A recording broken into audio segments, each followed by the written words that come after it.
My interpretation of last night was the fact that it was a tryout. It was almost like hey, Democrats, trust me, I'm your guy.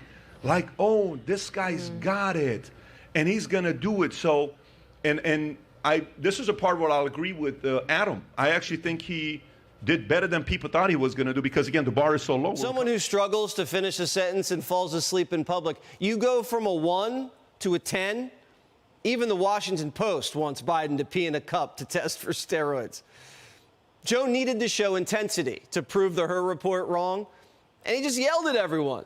The Supreme Court, businesses, Republicans, and Trump over and over and over again. My predecessor, my predecessor, but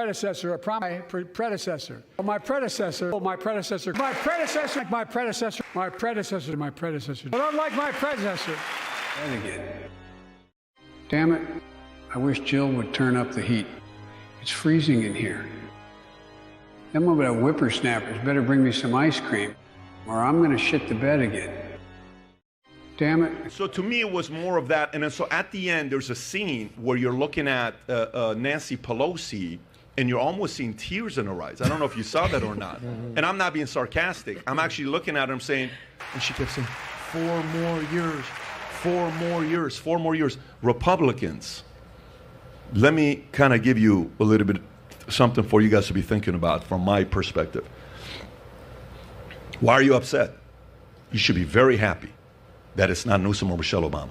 You should be rooting for him right now.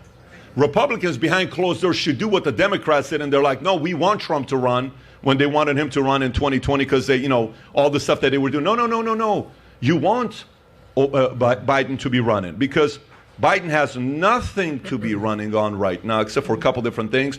The average family is getting destroyed. The average family is worried about the border because 2024 is not 2020. It's a very different thing.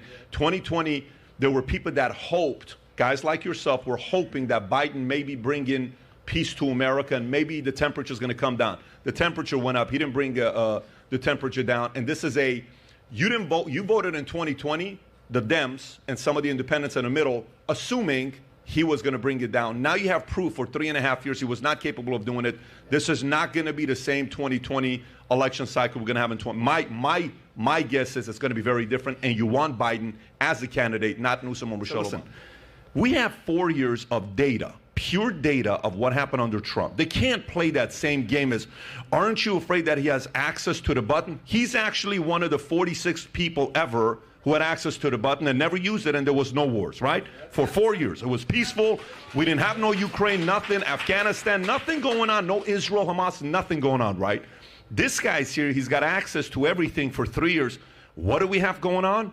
What we did with Afghanistan, they're wearing our uniform now. What happened with Ukraine and Russia, what happened with Israel and Hamas. According to pure data, we have Jen Psaki and Rachel Maddow on MSNBC. Rob, if you got this clip, laughing, saying, did you guys see the Americans are worried about the border as if that's a real issue? What? Like, who are you to think like to you it's not an issue because you're living in a bordered building that's secure and you're thinking the American people are not worried about it? What an elitist you are to look at us and talk to us that way. Rob, I don't know if you have that clip. If you do, play this clip here. Watch this here. I mean, if you look at some of these exit polls, I mean, I live in Virginia. Immigration was the #1 issue.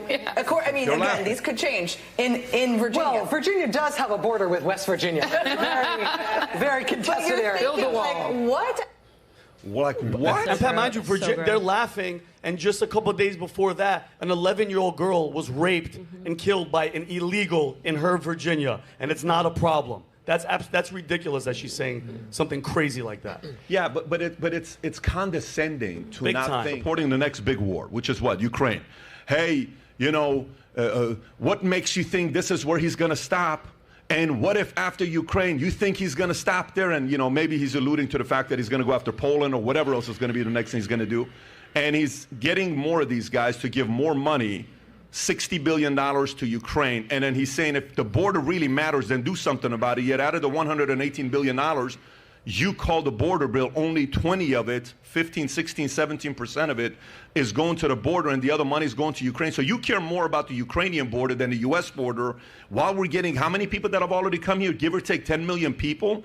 And and we saw what Egypt did to their wall and that beautiful wall they built in Egypt and Israel, and we even broke down the math on what it was and how much it would cost for us to build it. We broke it down to $4.8 billion, and we even said America likes to overpay. $20 billion, you can build the same exact type of a wall to protect the southern border. We're not having that kind of conversation. Yeah, wonderful wall these guys built there. In Egypt. Do you know how much billionaires pay in taxes? And everybody's saying their numbers.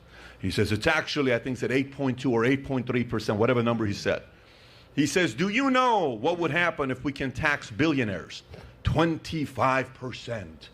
That would allow us to get $500 billion the next 10 years. Imagine that.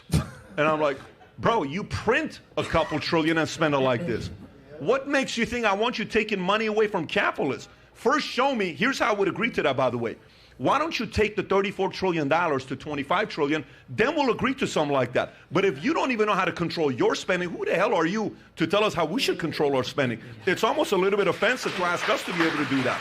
Show us you know how to manage your finances. So I was a little bit annoyed by that. The American people are not dumb. I was looking for some surveys and some results, the American people speaking about what they thought. They're the voters. They're the people. Let's see what they think.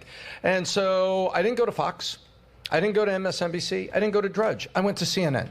And CNN, this is last year. We'll start with last year. Last year, 34% said they had a positive reaction, very positive reaction, to the president's State of the Union address. By the way, that was the lowest since they started measuring it this way in 1998. Last night, came in this morning, 35%. I have faith in the American people. So this is back to back. This is CNN reporting. CNN reporting. There it is. Wow. Back to back. And they run the headline, 6 in 10 State of the Union viewers had a positive reaction to Biden's speech. No. You read down in that, 35% said I was very positive last year, the lowest since 98, 34%. This year, he's up to 35%. There it is. Got it. So 34, 35.